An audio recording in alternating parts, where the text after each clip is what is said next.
Hello, and welcome to this We Did It Health event. At We Did It Health, we're working to create a healthy, happy, vegan, and plant-based world. We're doing that through building community and offering resources such as today's discussion to help you create relationships where you can plant seeds of hopeful curiosity in others when they ask about a vegan or whole food plant-based lifestyle. So be sure to subscribe to our YouTube channel. And we also invite you to join our Facebook community so you can connect with others and find support and encouragement with like-minded members. My name is Nikita Solis, and I'm so excited to welcome plant-powered bodybuilder Shelli Beecher-Seitzler and Judy Morris, her fabulous nutrition coach. Everyone that's watching, please let us have permission to use your name. To let StreamYard use your name, and please get your comments and questions. I see we're having some issues with getting hooked up to Facebook, and I don't know why, but and I don't know what I can do about it right now. But I hope that if you're trying to join us, that you can see us on YouTube. So, all right. Well, YouTube is where I try to send everybody. So welcome, everyone. Welcome, Judy and Shelli. Thank you for being here. I've been so looking forward to this. Thank you, Marquita. It's a great pleasure to be here and an honor that you would ask for Judy Morris and I to be participating in this. Yes, real honor. Thank you so much. I'm really proud of Shelli's work, so I'm excited to hear more of her story as well. Wonderful. Well, so let me start out with how long have you all been plant-based, and what led you to a plant-based lifestyle? Do you want me to start, Judy? Yeah. So in grade school, middle school, I realized that I did not like eating meat. I remember sitting at the dining table with my parents, and literally when I had to eat beef, especially, putting in my napkin and trying to just get rid of it. And the thought of it being an animal was overwhelming. And so growing up in Anchorage, Alaska, with two parents that were older, just didn't really have a lot of knowledge and support in that. When I moved to Washington in middle school, then it was learning about PETA. And this is back before internet. And then I started making that transition in college to being vegetarian. Ultimately, that transitional point really firmed up in 2014 when I became vegan. And that was after surgery for umbilical hernia and wanting to do a cleanse. So I actually brought out the book. This is Karma Chow's The Clean in 14 Detox. This is what converted me to being vegan, because when I reintroduced organic dairy, I had acne. When I reintroduced eggs that were organic, rosacea. And I was like, done deal. And then I also learned about really the way in which, unfortunately, cows and chickens are treated, and vegetarian just wasn't good enough anymore. So that's my story. Wow. I love that. Yes, you're right. And a lot of times we just don't realize. We think that we have all the facts, but we don't know. Mm-hmm. Mm-hmm. So what about you, Judy? Well, this month actually marks exactly 6 years of veganism for me. When I went vegan, I was actually about 6 months pregnant. So it wasn't a time when changing my diet was on my radar, but I suddenly felt responsible for the planet that I was going to, my son was going to inherit from my generation. And there was just, at the time, there was a lot of buzz about the climate change, and I was concerned about the use of land, and what just by the time my son is my age, what state is the planet even going to be in? So I then started looking into the future of humanity and what we're looking at over the next 50 years, and it was bleak.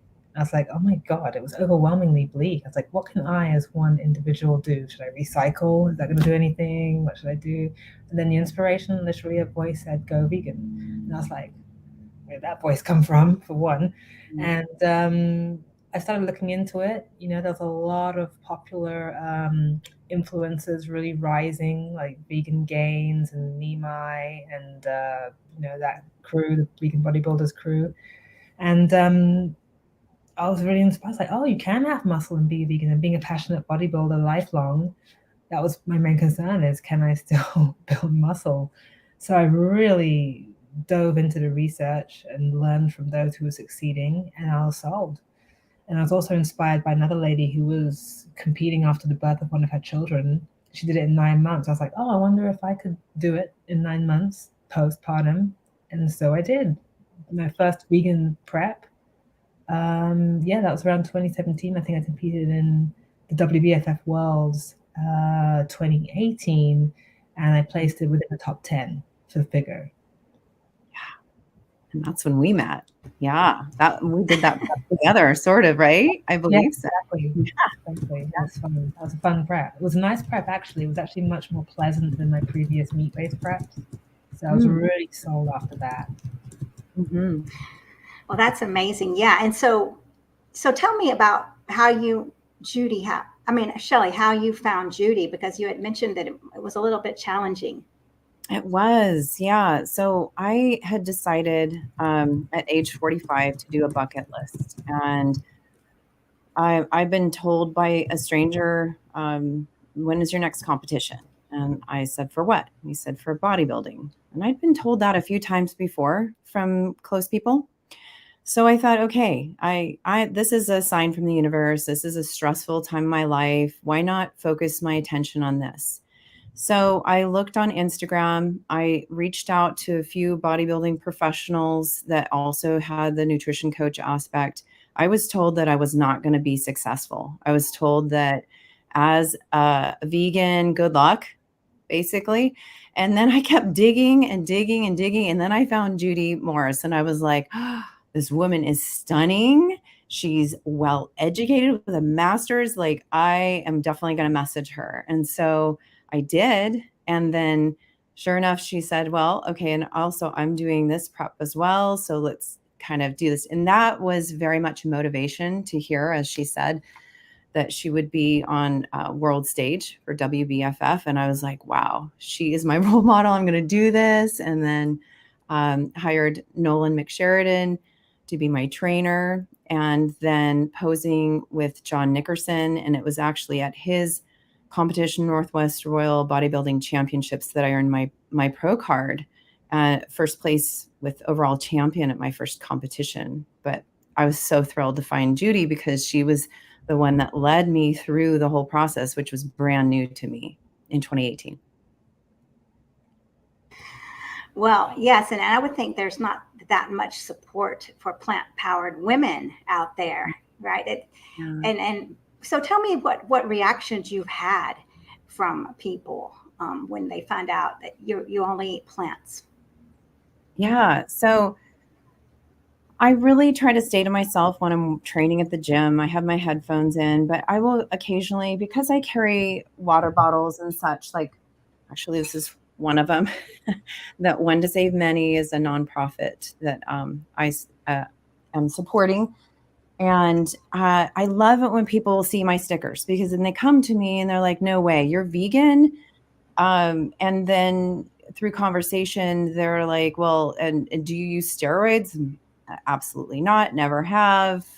I'm in a federation that's very stringent on that. And so it just is kind of an open door with me being able to have a conversation with people, and in a non-threatening, like a non-pushy way, to say, yeah, like I'm 50 and this is what I do. And then they're floored that I'm 50. And so I think that there's a lot of like information that it just comes organically. And I love that. I love communicating with people that have a curiosity and an interest. Yeah, that's wonderful. Well, tell me more about your shirt and your water bottle. Yeah. So as I'd mentioned before we started, so Brent Haggard had just filed for the 501c3, but he supports, let me get on camera here, the efforts of raising money for at least, I would say, some 40, 50 different shelters throughout the United States that are 100% profit for animals. And so I very much support his efforts, and would encourage you to check out One to Save Many. Great. Yes, I mean, that's very important. I know we all got to get behind these people that are working so hard. I'm actually working hard too with an organization trying to build a sanctuary in Uganda right now. But it's hard. I'm not a fundraiser, and so I mean, I'm not. I don't know much about that, but yeah, every little bit helps. So Yeah. Great. It's the ripple effect, isn't it? Yes. Yeah, it is. And I mean, the more we become aware, a lot of us aren't aware. Well, so I started out in vegan. So then I started learning about whole food plant-based, right? Mm-hmm. So, but then we have whole food plant-based that are not aware of the animal impact, the impact it has on animals. So we all kind of learn together and then really can have that ripple effect on the world. So Absolutely. Judy and I really subscribe to that whole foods plant-based. I know that there are a lot of bodybuilders that like to, and for, to each his own, but consume more of the faux meat. And that peeve of mine, that mindset. Yeah. I mean, it's just, if I'm going to be healthy, then I'm going to put forth my dollars towards organic and whole foods plant-based. And it's really important to me. I don't want to be consuming genetically modified foods and chemicals, sprayed pesticides on foods. So that's very important to me. And I think for you too, Judy, I know you've said. Yeah, I really believe. I think the faux meats are great for like a treat. And if you're craving meat, especially if you're new, I think it's good to incorporate to have a little bit of fun with the diet. But I think, in my opinion, Shelli's success, her physique is outstanding. And I highly attribute her success and her unique level of conditioning to the fact that she's whole food plant-based. And we do limit the faux meats. We really limit that stuff. And she's just extremely disciplined. And one of the blessings and curses when you go very down the plant-based journey and your whole food is that when you do introduce some of the more processed items, you can feel it right away. Like as soon as it hits your tongue, you can be like, oh, this is a minor allergic reaction I'm having to this food, but you build up a tolerance, then you build up mucus in in your system, and you think you feel okay, but actually you're creating this, something we can get into maybe perhaps a bit later, but you're building this mucus system. That's why people get congested and swollen and sluggish, but you don't realize until you actually come off that stuff what it's actually doing to you. Yeah, and we've even learned that through my prep. I think like the first year, like just my body reacts in a way that my ankles swell. Like it's crazy, just from the product. So yeah, so we've learned along the way how I just do much better with just consistency with whole foods plant-based. yeah, I can feel it also, definitely. The sluggishness and just the heaviness. And then I even feel headaches and my fingers hurt. I'll wake up in the middle of the night with my fingers aching. I mean, not terrible aches, but it's just not, I know, well, let me think about what I ate. Oh, yes, I ate some processed food last night. So, and when you think about it, well, I mean, when we talk about a meat diet, when people are eating meat, we're talking about animals that are very sickly. So, of course, it would make us sick. Right? Yeah. It's not like, and so when we're eating vegetables and fruits, we eat fresh. I mean, we don't eat rotten ones, but that's what we're eating with meat. Mm-hmm. No one has to tell us not to eat the rotten ones. It's like an instinct that we have. So I think we've been led away from our instincts over time, Mm-hmm. Yeah. Yeah, we have. Like they're sorting out those. Oh, I'm sorry to interrupt. I was just going to say, it's not like they're sorting out like, oh, this is a sick animal in the feedlot. They just are processing it, and then consumers don't know. It's just in a pretty package in the store, right? They're not really connected to the source and knowing that that particular animal had cancer or was really just ill and pumped full of antibiotics, especially if you're eating in a restaurant, right? I mean, you can choose to buy whatever at the store, but when you're in a restaurant, at the store, right? You just don't know. Well, the restaurant's main goal is to turn a profit. So there's probably times when even you're in a high-end place and you're not getting exactly what you think you're paying for. Mm-hmm. Absolutely. You're right. I know it is scary because that's what it was in 95 when I watched Meet Your Meat, and that was a 3-minute video. But they showed the animals that were sickly and how they just put that part away. the disease part of the animal way, and you're still eating the other part. It's very, very scary. And I know that when people make their little comments to me, if they only knew, right? If they only knew what they were eating, they wouldn't be eating it. And if they only knew and could really process the damage this has to our environment and to their bodies, they wouldn't be doing it. But we're really trapped in this, this process. I mean, of I guess just what we've been taught our whole lives, and it's hard to get out. Funny you mentioned the little comments. I mean, I don't get many comments like, "Oh, you can't be healthy being vegan," because I'm like walking evidence that you can be fine, right? But what's interesting is like the little comments, just for amusement's sake, is like people will comment on the fact because you have to go through this whole thing when you're at a restaurant with meat eaters, this whole reaction thing. I'm sure we're all familiar with how it can go down. Very concerned, like, if you have, the best thing they can come up with for me is that if you have too much soy, which I actually agree with, I think some people do need to limit soy, but we can have like 3 cocktails. No one's like, the alcohol might harm your health. No one's concerned. So we become very concerned about the soy. I know many people who've had serious issues with alcohol. I've not had anyone who's been hospitalized from soy, Right. Or that they're consuming dairy, which is from an impregnated cow that's full on estrogen, right? Like, yeah. There's not a lot of logic, not a lot of like deep insight thought. No, just something to like a little attack here and there because it's the dissonance, the cognitive dissonance. Everyone, there's no brainer that being vegan is morally, a great idea. People just they do a quick calculation of what can I come up with to make myself feel better about my choices. Yeah. Right. Yeah. Well, when you all changed your diet and your mindset, what did your families think? Well, I know when I mentioned earlier, the whole grade school, middle school, I got in trouble for my spitting my meat out and going into the bathroom and like throwing it in the toilet. So I got in trouble for that. And then when I started to transition, I was asked or not asked, I was told that this was going to be a phase. Shelli's just in a phase. She's in college. And I was like, no, once the light's on, it doesn't go off. So I'm sorry. And then again, with the whole transition to vegan in 2014, that just, the more I learned, the more I couldn't turn off what I'd learned. And then for my body to respond the way it did with the skin, like our skin is the largest organ. And if it's responding with rosacea and acne, like, hello, it's just not meant for my body. So I think after people have been seeing how well I've been doing as I've aged, there's been more of a curiosity and lots of messaging. We have not aged, by the way. Oh, you're so sweet.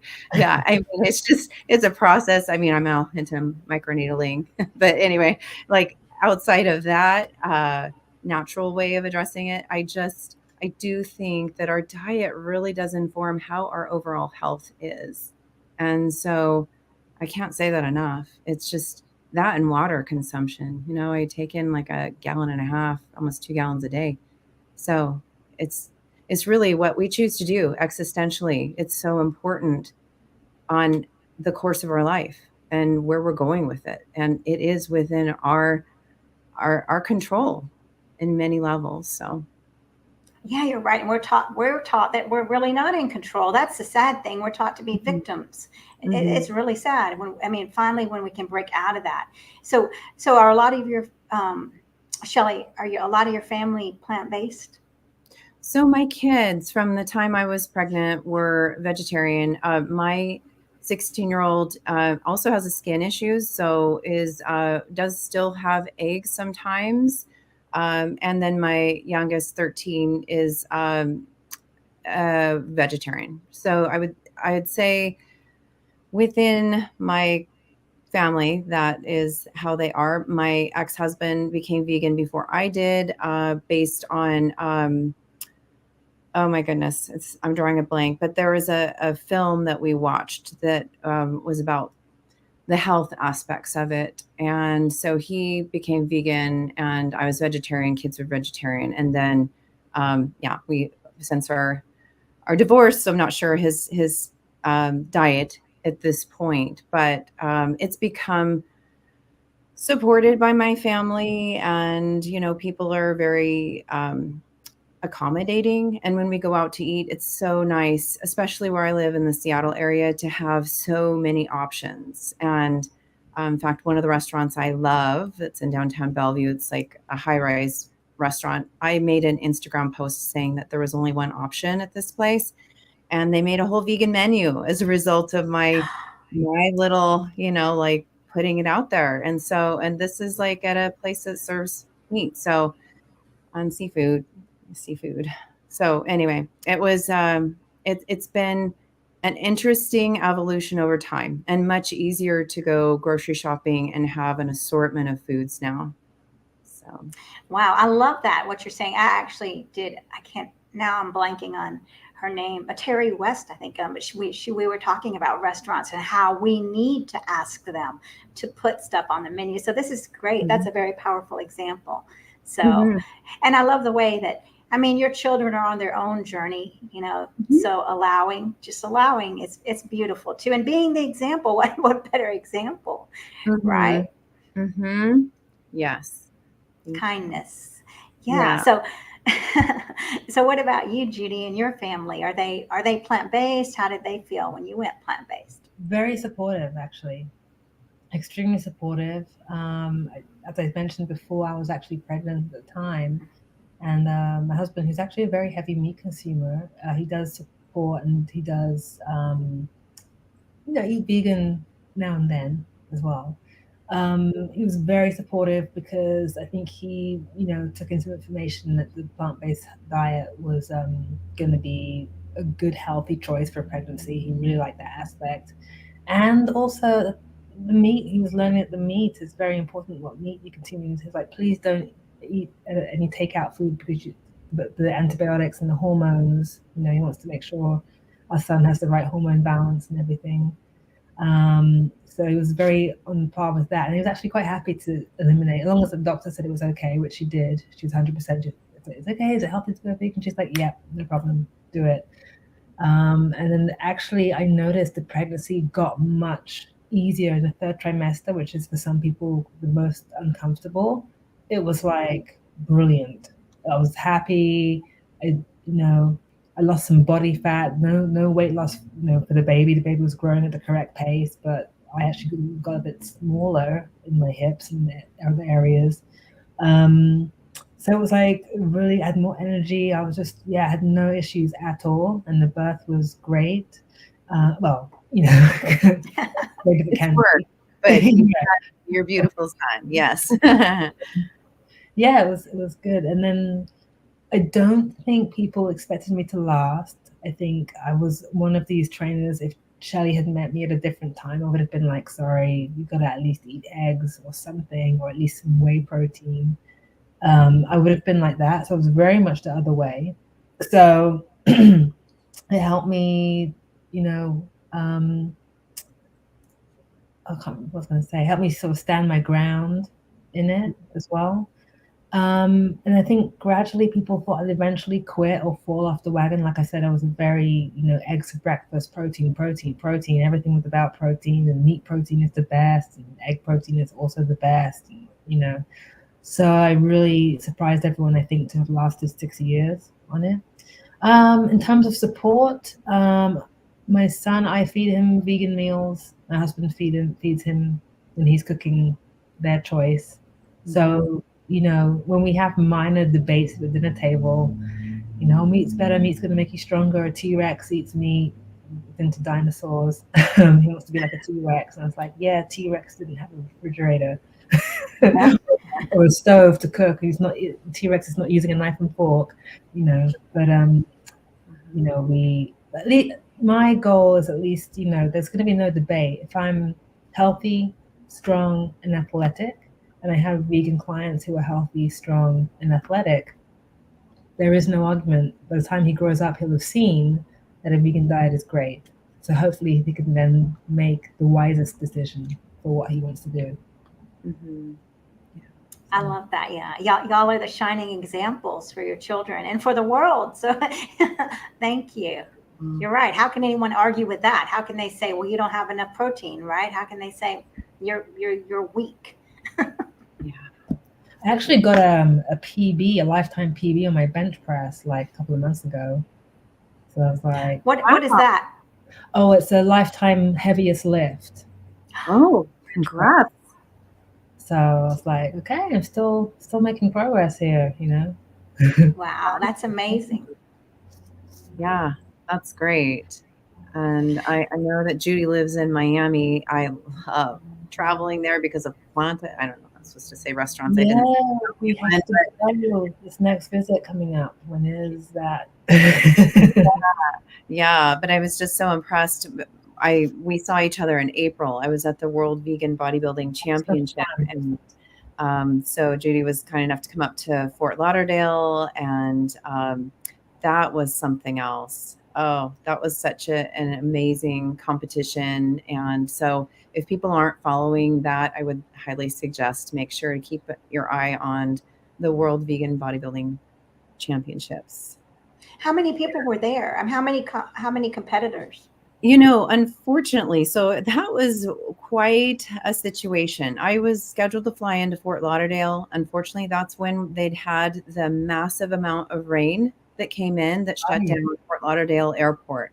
So I had to reroute to Miami from Seattle. I was in the SeaTac, that's the Seattle airport, for 23 hours. And then I had to step on stage like not that long after. And it was just a lot. I traveled to LA to compete the prior November, but that was something else to go 5 hours over to Florida and not even being on the plane. It was something else. So there weren't as many competitors as Jeff had hoped for, but it was such a great turnout for the people that were there. And there were a lot of tables, a lot of demonstrations.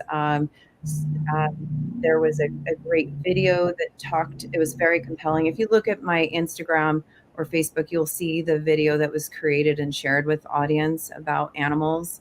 So I can't say enough. I'm looking forward to it. I think the next one in 2024 will be in fall instead of spring. Wonderful. So what if somebody's watching and they have no idea how to start and they want to eventually be a competitor? What would you say to them? A lady. I mean, well, you can talk to anyone, but yeah. And I do have that come up sometimes when I'm at the gym, because there are people that are dedicated and they come to the gym and then they are happy about their achievements. And I would say, like, there's a piece of bravery there. Like, there really is this level of like, can I do this? Can I get on stage and be in a competition suit, which doesn't cover a whole lot, to be able to show the muscle development with a row of judges? I mean, there are like, 10 to 15 judges there at the edge of the stage, and it's intimidating. But when you recognize that, it's like, I think of like runners that go on the treadmill or run outside and they want an actual event to compete in, a marathon, half marathon, 5K. This is that for a bodybuilder, for someone that likes to develop their muscles. And so just finding an excellent nutrition coach, like I have found with Judy, and then a physical trainer, like I have with Nolan, a personal trainer, McSheridan, and then a posing coach, because it is. And there are people that do all three of those things, but with my vegan diet, I really wanted to stay true with Judy, and because Nolan and John aren't plant-based. So, but it's just finding the right people that it can encourage you and believe that, that they'll see you through to the stage. And I have to say that since 2018, my first competition and getting overall champion, everyone has been, for the most part, very kind. And I come from practicing yoga for decades. And so I really am aligned to people who support one another. And so when I'm on stage, it is about me competing against me from the prior competition. I am cheering on the other women that stand there because I know the dedication and the time it takes to get stage ready. And I know that even stepping up onto those steps to get on the stage, being blinded by lights and an audience that you can't really see, as well as sometimes audio, you can't really hear music very well. It is just a moment to just shine and be there for yourself and for those that have supported you along the way. So I just encourage people to find those people that believe in you. And when you have an event, whether it's a 5K or a marathon, you've got people hopefully cheering you on. The same for a bodybuilding competition. Yeah, so a lot of mindset, encourage, like you're saying. So how do you, what about someone that might struggle with resilience? What would you say to them? Mm-hmm. So, such as like life, having like the resilience when there's stress that kind of could sabotage a prep for a competition, something like that. Yeah, I think for me, because I'm a licensed mental health counselor, I have 50 clients and I see 25 in a week and was doing my own medical billing as well as raising 2 kids, single parent. Um, Bodybuilding is the only time I really have to give to myself. And having that wake up time 6 days a week to go train for an hour and a half, sometimes 2 hours, it is almost like this flow state that I get into that sets the tone for the day. When challenges arise, which they do, and believe me, I've had plenty, um, it it helps me stay consistent. I think with some of the challenges I've had in my life, it would be easy to just throw in the towel and be like, "Ugh, whatever." But I know that I would regret that. And that's not where I'm about at midpoint in life. My goal is to keep on seeing where this journey unfolds, and it continues to evolve and unfold. And I'm so appreciative of the people that have supported me along the way. That truly encourages me to keep on with this process and enjoy it along the way. So with that comes, I mean, there's always motivation. We can have motivation to do something, but that's only as good as long as we're motivated. It's really the determination. And when you have things thrown your way, keep staying resilient. Keep on with, oh, well, I wanted to mention, I had it sat here too, Atomic Habits. This is one way, just one James Clear's view on how do you achieve success. And it is really this. It is the 1% every day will have a cumulative effect. So that's what I would say is do not give up. It's okay if you have a down day, but next day get up and go train at the gym.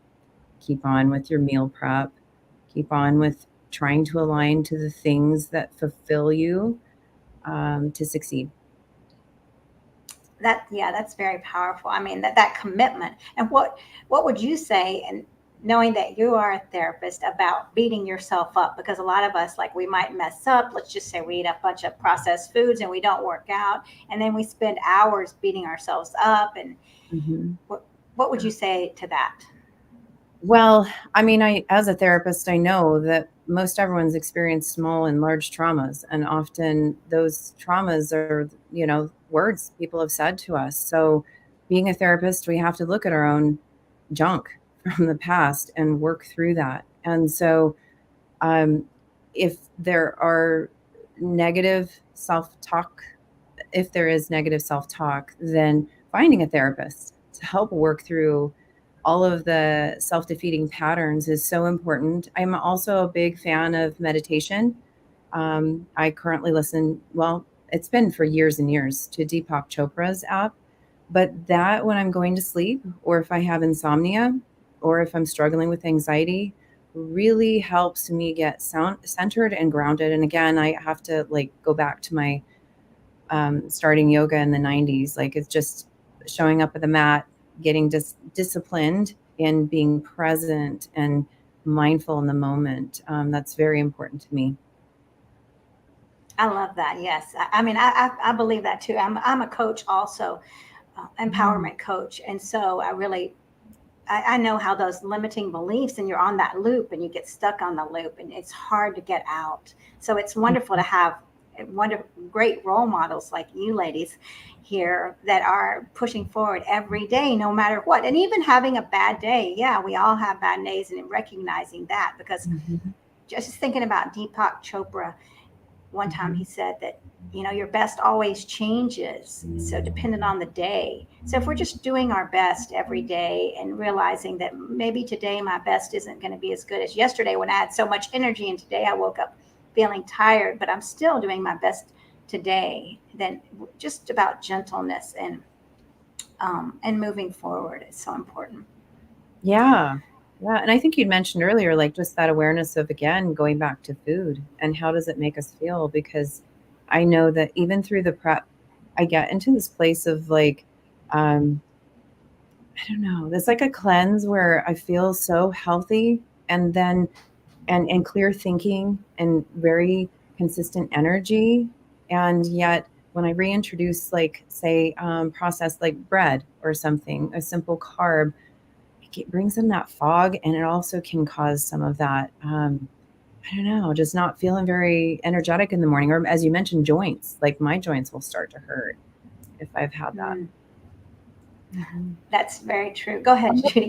Yeah, I was itching to say something about the resilience aspect of it. Actually, that actually puts people off starting a fitness program sometimes, because one of the big fears, what if I don't see it through? What if I don't?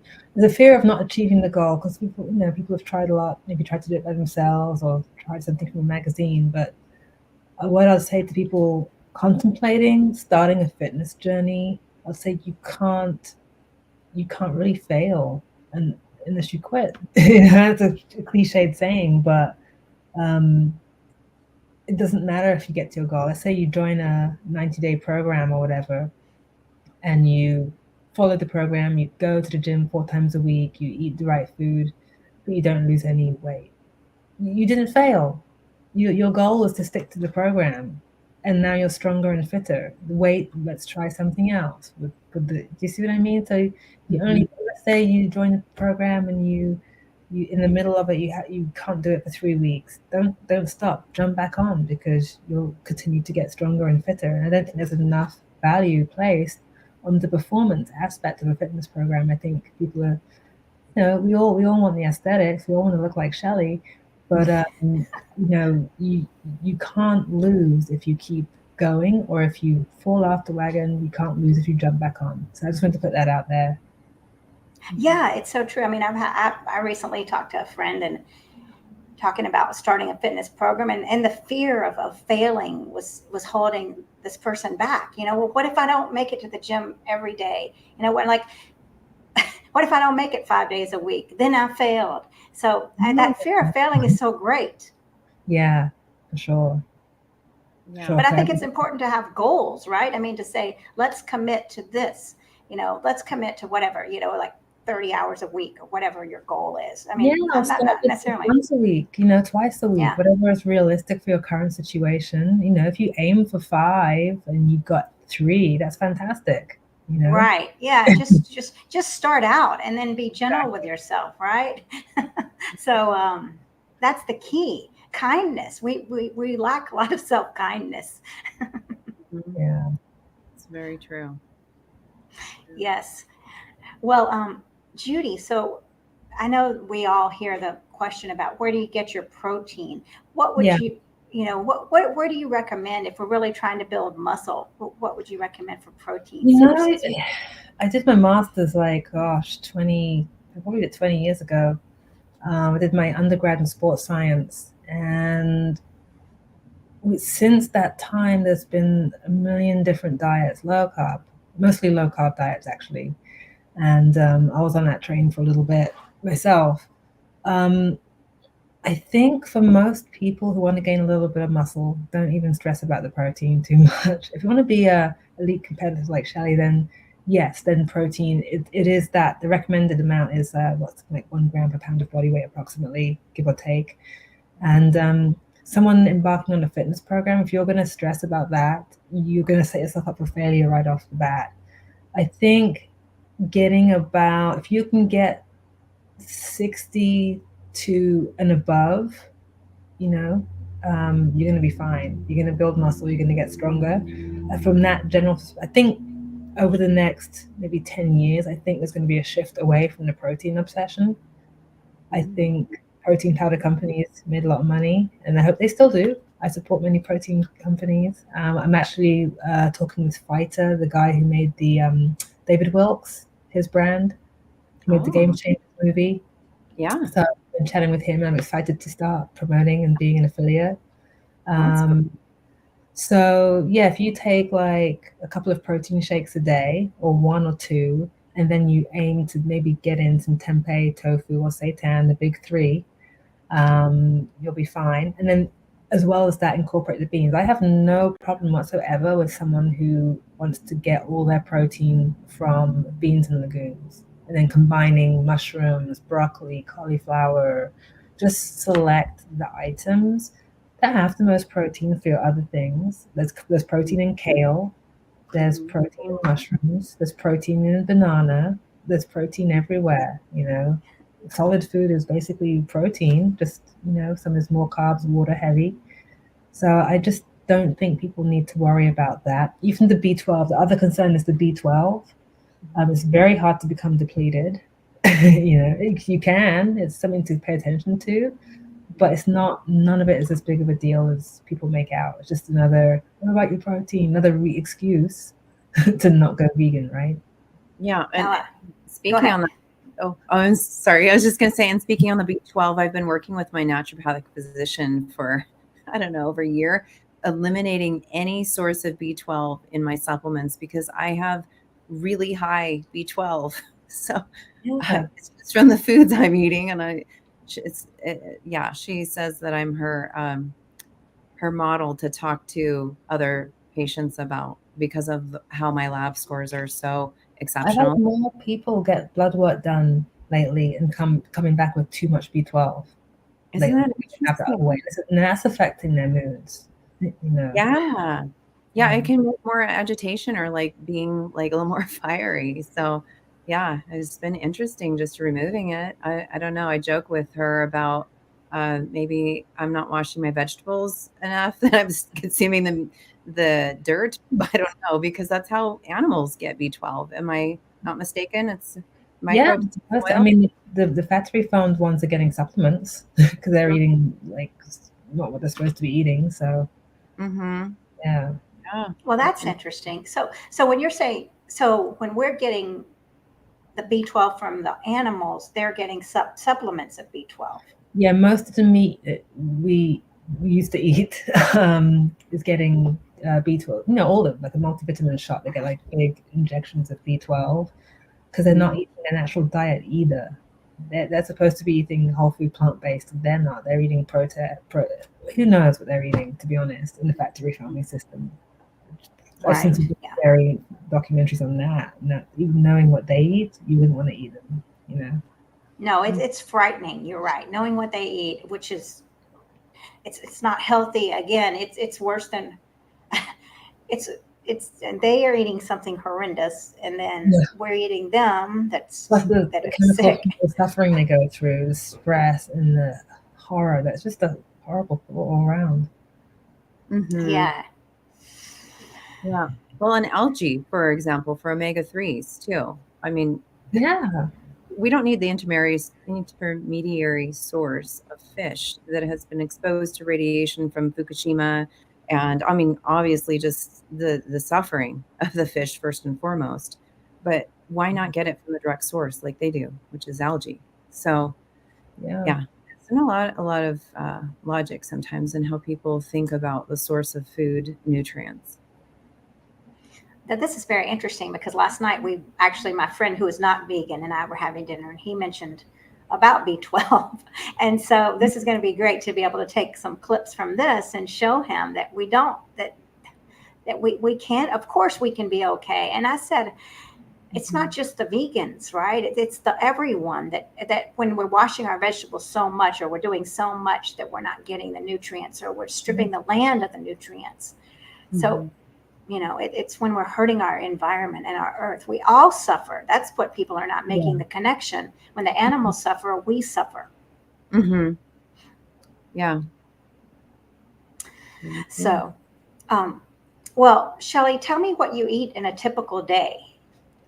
Yeah. So, well, thankfully, Judy's been helping me. I'm 6 weeks out from attending Mr. America. I'm sponsored with Vegan Strong Plant Built Team. So check them out.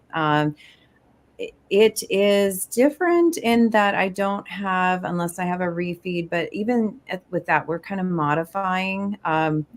Whereas before I've taken some simple carbs and it really, it like triggers my brain to want more and more. And that's not healthy for me personally. So I'm sticking with whole foods, plant-based, and it's in the mornings, fruit. And I don't know, Judy, if you want to elaborate, because I also don't want to give away your trade secrets. So I'm kind of like, no, we do fruits, and then we rotate between the big three: tempeh, tofu, seitan, and we do edamame. We do chickpeas, the I can never pronounce it, the cannellini beans, kidney beans, and then the big three for the vegetables. So I like people to get their broccoli in or cauliflower because they're a higher protein containing vegetable. Mushrooms. Shelli loves mushrooms. We both do. We're getting more of those in the diet. Beets. Try and keep it as colorful as we can. No fear of fruits. We're not afraid of carbs. Not afraid of anything really. We're just maybe the processed stuff. Yeah. Bananas, whatever fruit, watermelon. It's all in there. It's not restrictive at all. It's maybe not as big as portions, but when you're eating probably actually, Shelli sends me pictures of her meal prep. It isn't actually large meals because it's so fibrous. It's actually, so it's not, I don't know, it is restrictive obviously, but in many ways it's not, depending on your mindset. Yes, it's restrictive if you want to squeeze in a few donuts, then no.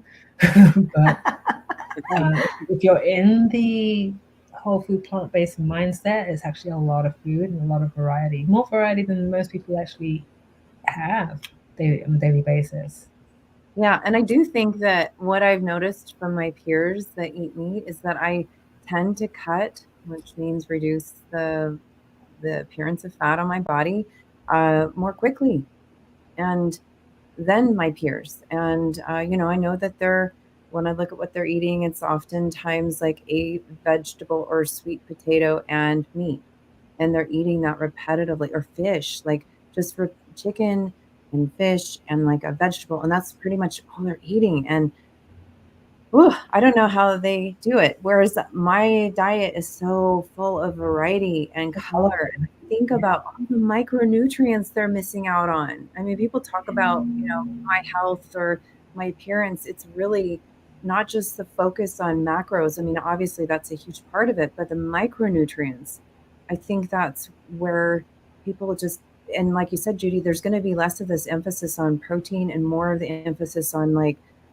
the nutrients. And I'm so interested in like superfoods and biohacking and nootropics, and as Judy mentioned, mushrooms. Nolan McSheridan, my personal trainer, his friend grows all the different types of mushrooms, and so sometimes I'll say, can I get some maitake in them, or lion's mane?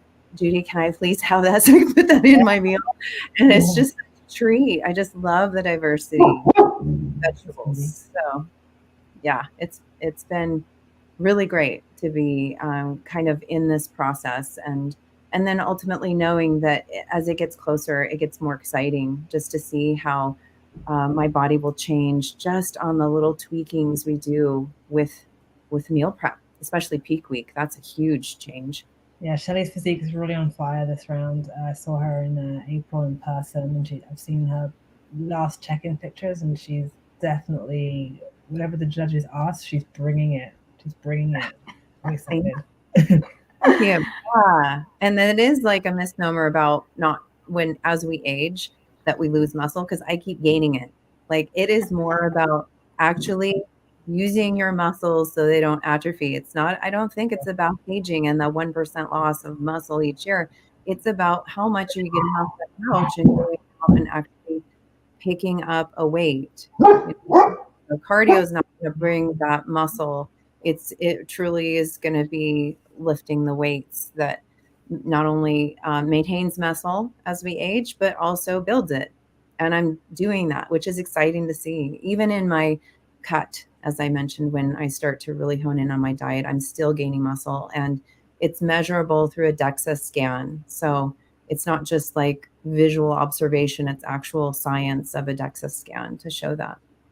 Shelli, it fascinates me. You don't actually do any cardio, do you? Like, No, I don't like, I love to, okay, well, sometimes it's a little tiring after working out for 2 hours in the morning to go on a bike ride with my friends that do, 20, 30-mile rides with our road bikes.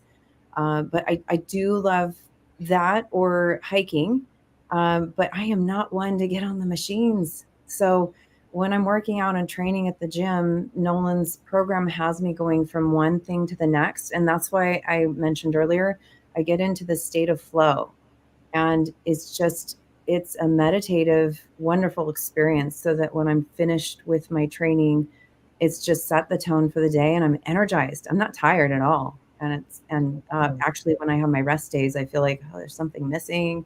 Oh, it's because I'm not training. Yeah, that rest day though, right? You gotta have it. Yeah. Mm-hmm. I was wondering that too about the cardio.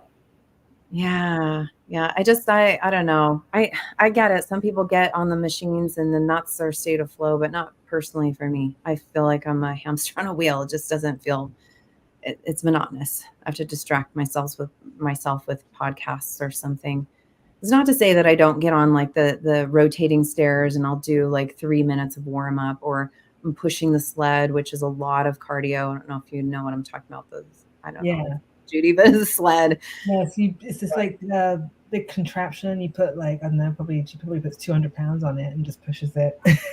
Yeah, I think I've seen like football players doing it on the field or something. And so yeah, there's functional fitness at one of the gyms I belong to, and I think gets my heart rate up. But I have to be doing something. I can't just be on a machine. And it's not to say, that for other people that need some activity and that's what suits them, then all the more power. But for bodybuilding, it's not really conducive to, at least my body, to maintaining muscle. I will lean out pretty quickly with my muscle. No, if you can lean out without cardio, that's definitely where you want to be. Mm-hmm. I think it's very rare to see someone as disciplined as Shelli is. So I think, the cardio for most people might counteract any slip-ups in the diet, but Shelli doesn't do slip-ups, so her reward is no cardio. Unless it's for enjoyment, like she said. Mm-hmm. Mm-hmm. Yeah. Well, this is great. These are great tips. And I want to actually show some of these comments from our viewers, from Cambria, saying, vegan greetings, fellow Earthlings. Thank you for watching with us. Mm-hmm. And we have Game Changer RN. I love them emojis. I know, huh? No love like self-love. Beautiful.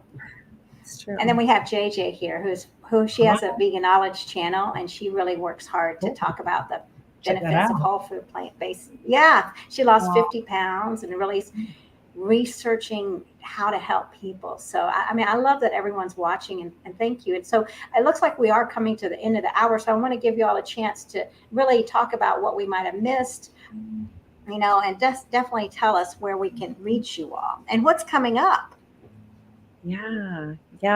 Judy, do you want to go first? Do you want me to? Yeah, I have, in terms of what's coming up, in terms of having missed anything, I think we got it covered. Shelli, can you think of anything you missed? In terms of what's coming up, I have a 90-day challenge fitness program that starts September 4th, so Labor Day if you're in the US.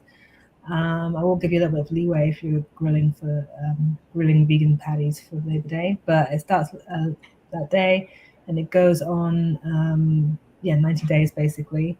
If you want to get on that program, the easiest way is to DM me on Instagram. My handle is supernatural_vegan. Mm-hmm. Okay, supernatural_vegan, starting Labor Day, September 4th. Yeah, and if you want to get the early day price, that's only open for 3 more days. Okay, so we better rush off this live stream and on to looking that up. Great. And so what about you, Shelli? So as I mentioned, I'm training and competing in 6 weeks for Mr. America in Atlantic City, New Jersey, Tropicana. There's going to be 6,000 athletes, strength-based, like people that are pulling fire trucks, log trucks, and my team, Vegan Strong Plant Built, has some major athletes that I am just honored to be asked to join this team. It's still surreal. It's still like, wow, is this really happening? But the main thing I want to impress upon is that plants have all the protein we need, and this team is representing that. So it will be aired on CBS Sports Network. I encourage you to check us out. Also, I would hope that perhaps we have some involvement in documentaries that are going to be coming about on this. After this competition in 6 weeks, that's the first weekend in October, I have another competition in Arlington, Puget Sound Pro-Am. And then WNBF, which stands for World Natural Bodybuilding Federation, has worlds hosted in Seattle area. And this is new because normally it's New York, Los Angeles, or Las Vegas. And I went and competed in my first worlds last November in Los Angeles. And I just am so excited to have it being hosted here in my hometown, well, in Federal Way Performing Arts Center. So that's what I have up ahead. I'm also going to be test judging in a couple weeks at Northwest Royal Bodybuilding Championship, and that's actually where I earned my pro card and overall champion in 2018. So happy to support John Nickerson and learn what judges do. So if you're interested in learning more about Vegan Strong Plant Built Team, I encourage you to find me on social media. Easiest way, let me think here. So it's my Instagram handle is vegan_WNBF pro. That's probably where you're going to get most of my content and updates. And I thank you for your support, because it's just when I get messages from people that say, actually, there are a few people from my high school. I graduated in 91. There are a few guys from my high school that have reached out to me and they said, I've watched you and you've inspired me and I've changed my diet and I have you to thank for that. And it's like, really? This is crazy. Like, I am so happy that these people are reaching out and letting me know. And I do remember the film that I couldn't remember before. It's called Forks Over Knives. That's what my ex-husband was compelled to change his diet because he wanted to be there for our future. Well, at that time, we'd had both of our kids. So he wanted to make sure that his life would be, had best odds of having a long life. And that was why he chose to become vegan at the time. So thank you. Thank you for having us. I know I've said a whole lot. No, I'm excited. I mean, I want everyone to check out your links and your pages and to keep following. And Forks Over Knives is very powerful. And really, I mean, it brings us back to just to the basics of good health. And I mean, we can look outside and we can see the vibrant colors in vegetables and fruits, and we're really drawn to that. So when our bodies are fueled by that, we'll be on the road to looking like you ladies. So thank you. Thank you, Marcia. We so appreciate you inviting us to be here today. It's been a pleasure. It's fun. Yeah. Yes. Well, thank you all so much. And thanks everybody for watching. And if you have questions afterwards, please post them on the YouTube or wherever you're watching, because we'll get back to you with the answers. And keep working out. Start working out. If you haven't started, just go slowly, take it slow and be gentle with yourselves. And if you fail, which is part of life, we all fail, just get back up and keep going. Yeah, absolutely. All right. Thank you. Well, namaste vegan, everybody. Hey. Thank you. Bye-bye, everybody.